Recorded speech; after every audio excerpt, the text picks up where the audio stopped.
Welcome to Learning English, a daily 30-minute program from the Voice of America. I'm Jonathan Evans. And I'm Ashley Thompson. This program is aimed at English learners, so we speak a little slower and we use words and phrases especially written for people learning English.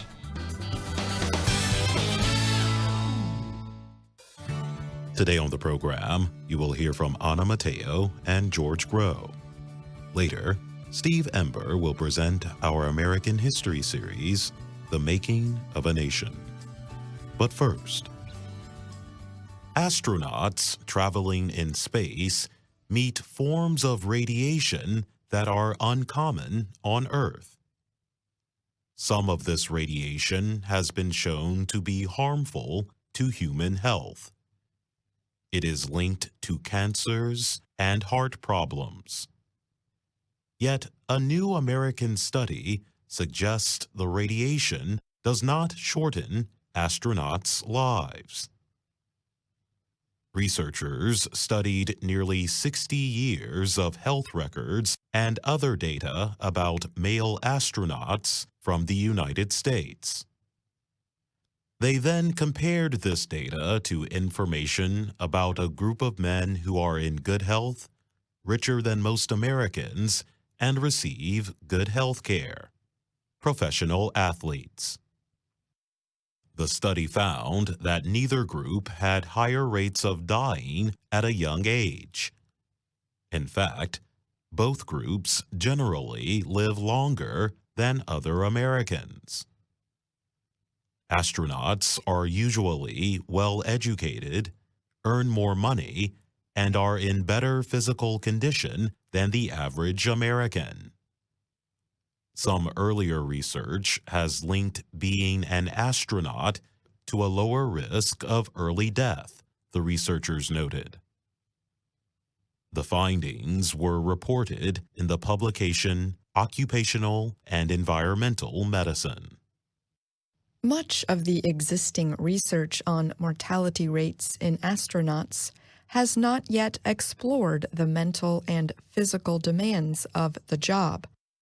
There also has not been a lot of research on whether astronauts show what is known as the healthy worker effect.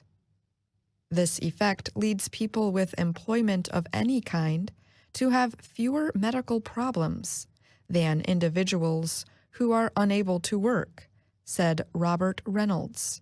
He was a member of the study team. Reynolds said, "The challenge has always been to understand if astronauts are as healthy as they would be had they been otherwise comparably employed but had never gone to space at all." He added, "To do this, we needed to find a group that is comparable on several important factors." He said there was no similar study about people who had been in space. His comments were included in an email sent to the Reuters news agency. The researchers compared mortality for male U.S. astronauts to active or former players from Major League Baseball and the National Basketball Association. These men played professionally between 1960 and the middle of 2018. Both the players and astronauts had a lower risk of dying young than the general population, the study found. And there was no difference between the death rates of NBA and MLB players. Astronauts were more likely to die of accidents and less likely to die from heart disease and all other natural causes, the study also found. The results suggest that being in contact with radiation in space might not lead to an early death for astronauts because of heart problems or cancers. In fact, astronauts had a lower rate of death from heart disease than the NBA and MLB players and had cancer death rates similar to those of the athletes. The study was not designed to prove whether or how space travel may directly affect human health.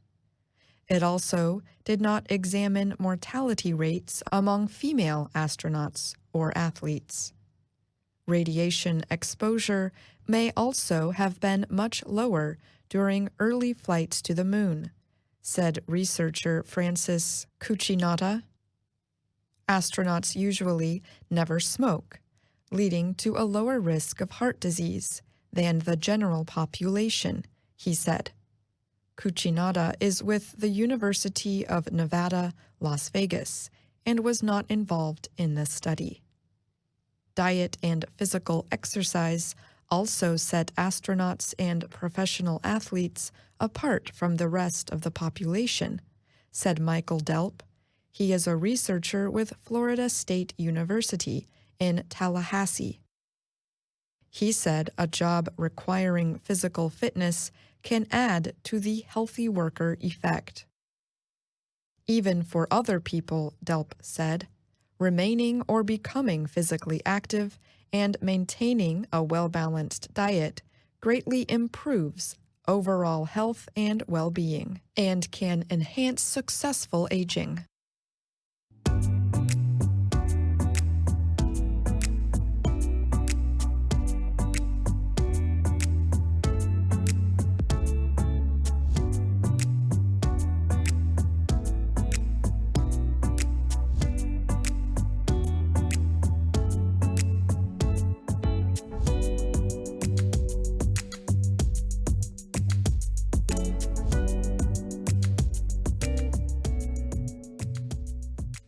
Are you able to take a vacation from your wireless device? A growing number of hotels will help you to find out. Some hotels are offering extras like food and underwater diving to people who agree to give up their cell phones for a few hours. Other hotels have phone-free hours in their swimming areas. A few are even banning electronic devices from public places altogether.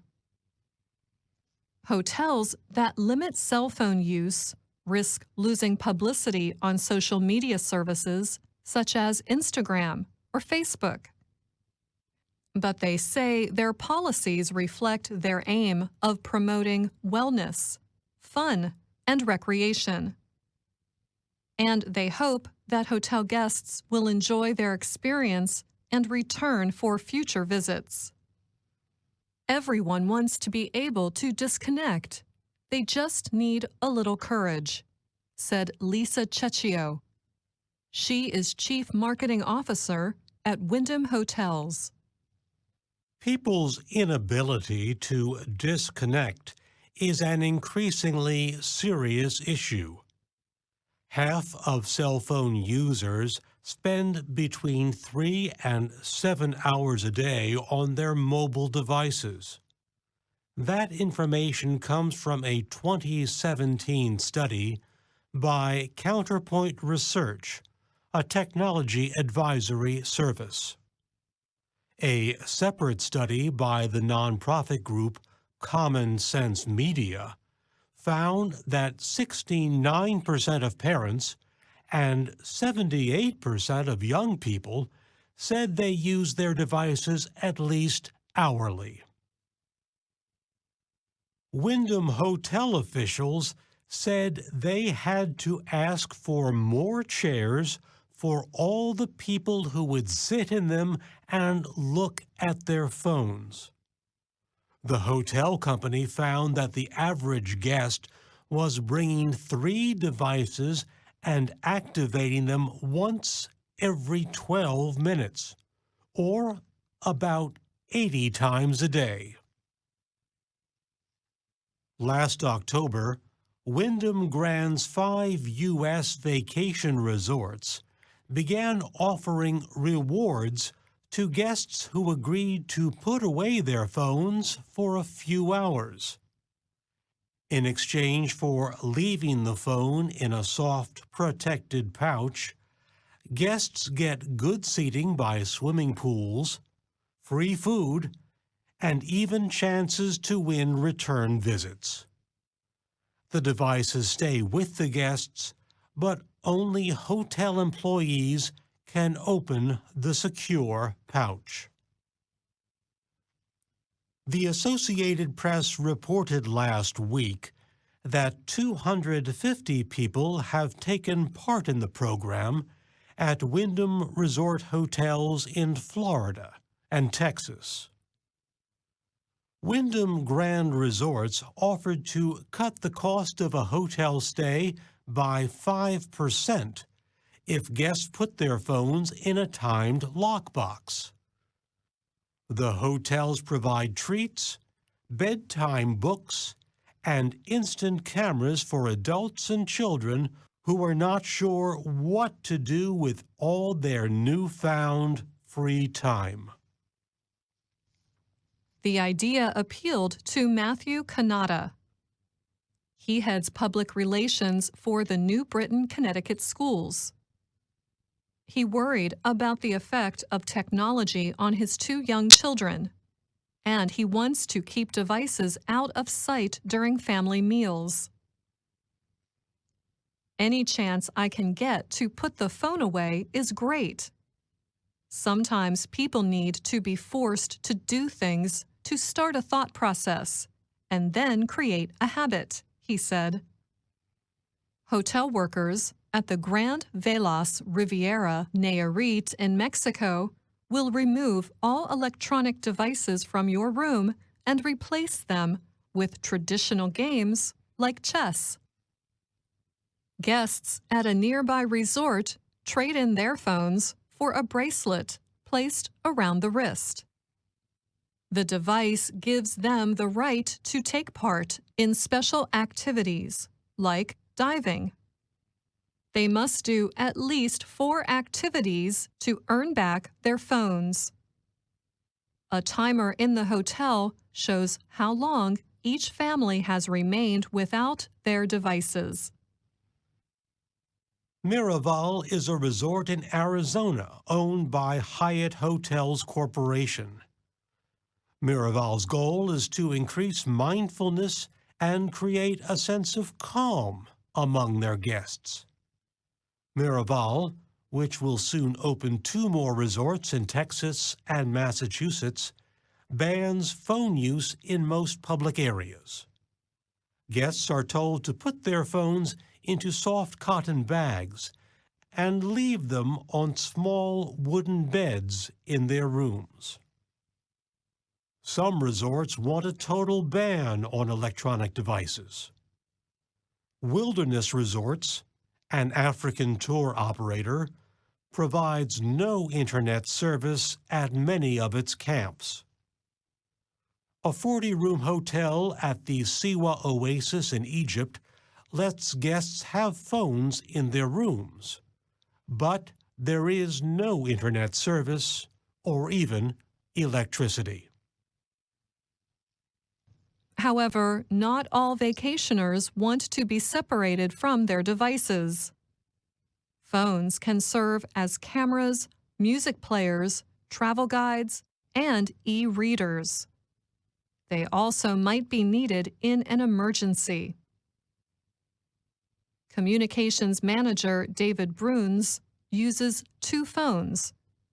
He tries not to use his work phone when he is not on the job, but he carries his personal phone everywhere. I don't think I would like being made to put the thing down, Bruns said. It feels like that is more about me being told what to do by people I am paying to do something for me. Ayana Resort and Spa in Bali, Indonesia, understands that. So it tries to meet guests halfway. Its winding river pool bans phones for 8 hours every day, but it invites guests to take photographs and publish on social media at other times. I'm Anna Mateo. I'm George Groh.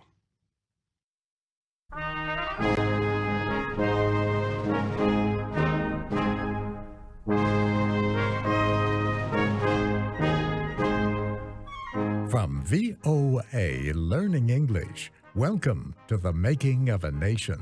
I'm Steve Ember. We continue the story of the presidency of Andrew Jackson.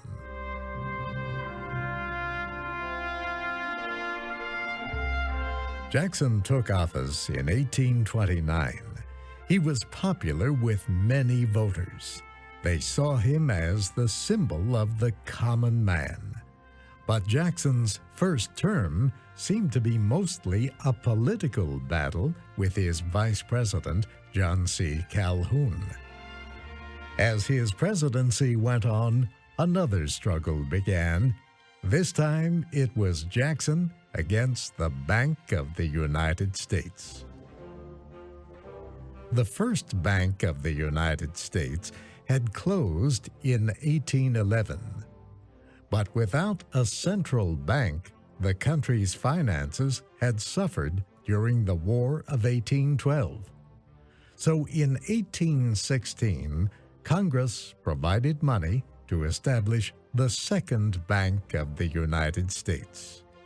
The bank could provide loans, pay bills, collect taxes, and move money around the country.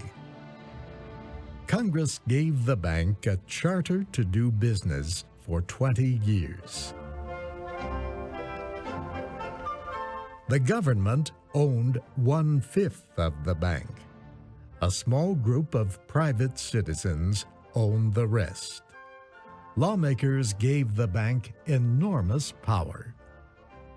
The Bank of the United States had $35 million in capital. Some of that money came from the government. Most came from investors.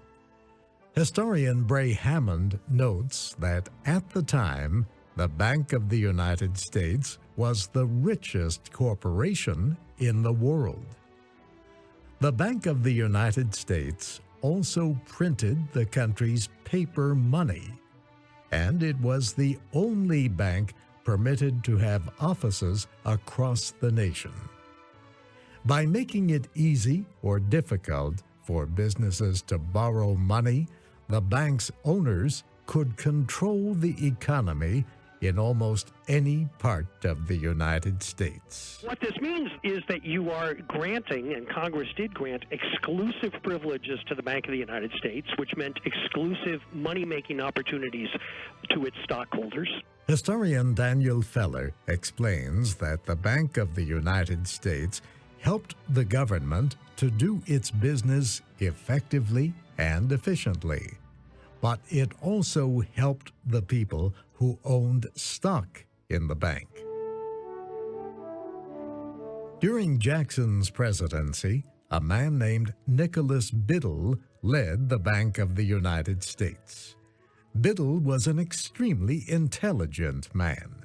He had completed his studies at the University of Pennsylvania when he was only 13 years old.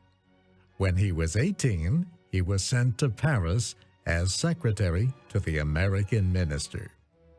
During America's war with Britain in 1812, Biddle helped establish the Bank of the United States. He became its president when he was only 37 years old. Biddle clearly understood his power as president of the Bank of the United States.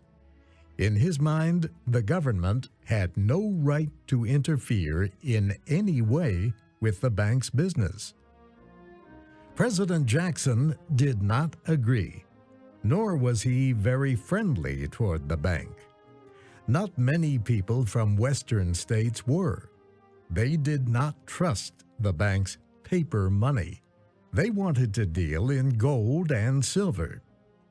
Jackson criticized the bank in each of his yearly messages to Congress. He said the Bank of the United States was dangerous to the liberty of the people.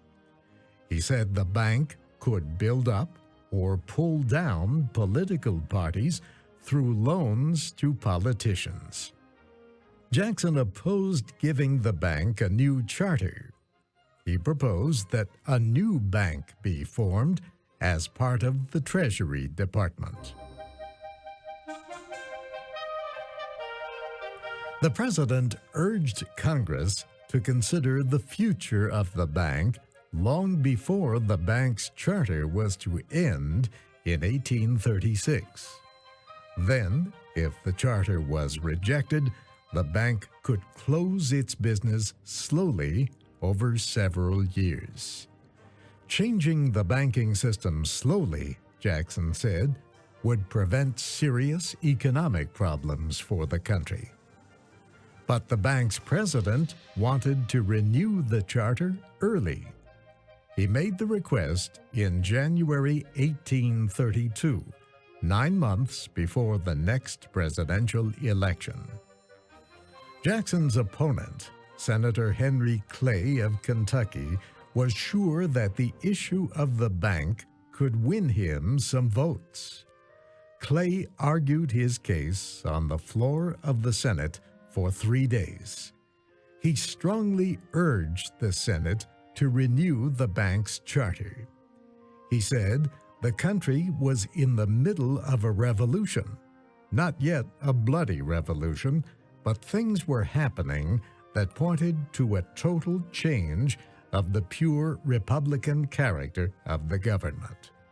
Power was being centered in the hands of one man, he said. He meant President Jackson. Clay added that if Congress did not act, the government would fail. Clay then asked the Senate to condemn Jackson, saying he violated the Constitution and the nation's laws. The Senate approved the resolution. The chief opponent to the bank was Senator Thomas Hart Benton of Missouri. He objected to the renewal of the charter, he told the Senate, because the bank was too great and powerful and made the rich richer and the poor poorer. The Senate finally voted on the bank's new charter. The vote was 28 for renewal and 20 against. The House voted 3 weeks later. It also approved the charter, 107 to 85. The lawmakers sent the bill to the White House. President Jackson debated it with members of his cabinet. Some wanted to negotiate a compromise, but Jackson decided to veto the bill in the strongest possible language. On July 10, 1832, Jackson sent a message to Congress explaining his reasoning. Jackson said he did not believe the bank's charter was constitutional. Jackson also spoke of the way the bank moved money from west to east. He said the bank was owned by a small group of rich men, mostly in the east. Some of the owners, he said, were foreigners. Much of the bank's business was done in the West. The money paid by Westerners for loans went into the pockets of the Eastern bankers. Jackson said this was wrong. Then the president spoke of his firm belief in the rights of the common man. It is to be regretted, he said, that the rich and powerful bend the acts of the government to their own purposes. Jackson said that instead, the government should shower its favors, as heaven does its rain, on the high and low alike, on the rich and the poor equally. Jackson's veto of the bank bill may have cost him votes among the wealthy, but it earned him votes among the common people, like farmers and laborers. He easily won re-election in November of 1832. Martin Van Buren became his vice president. Historian Daniel Feller says Jackson believed his victory meant that Americans supported his policies, including the bank veto. He he had a very popular personal image. It's possible he would have been reelected by the same margin or larger anyway. The one thing we can say looking forward is that when later on you had somebody carrying on Jackson's policies absolutely faithfully, without Jackson's personal charisma, he proved to be not nearly so popular. In his second term, Jackson stopped putting federal money into the Bank of the United States. Instead, he put the money into state banks. The bank president, Nicholas Biddle, fought with all his power to keep the bank open. He demanded that borrowers immediately repay their loans. Businesses struggled without the bank's assistance. Workers lost their jobs. Biddle blamed President Jackson for the financial panic. Critics of Jackson's bank policy called him King Andrew I. But as time passed, business people began to see that the Bank of the United States was being much tighter in its money policy than was necessary.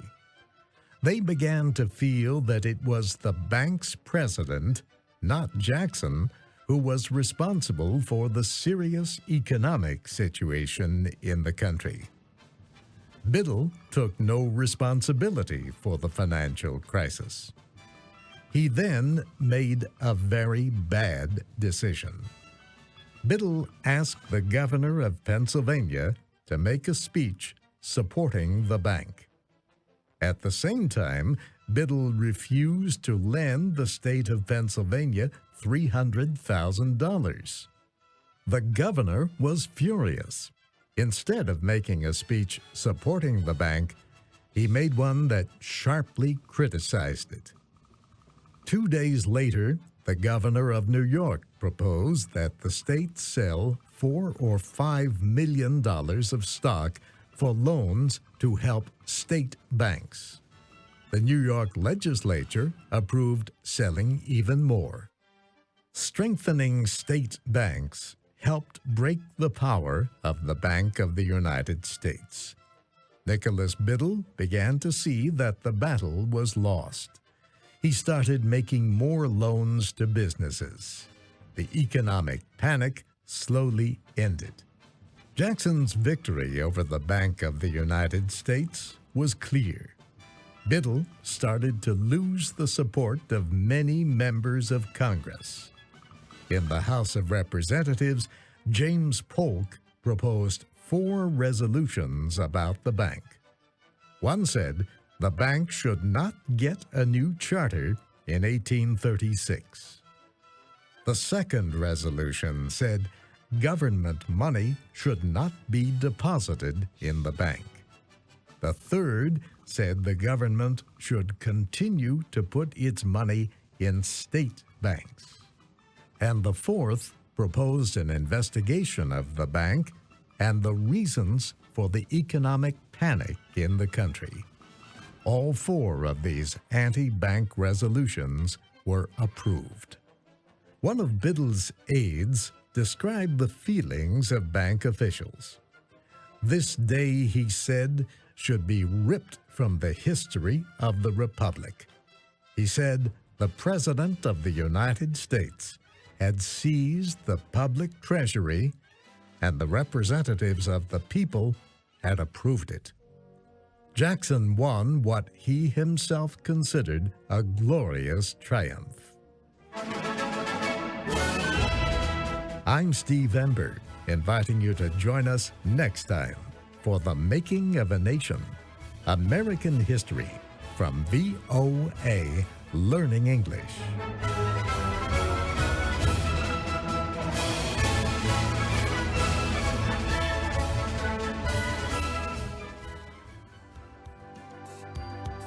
And that's our program for today.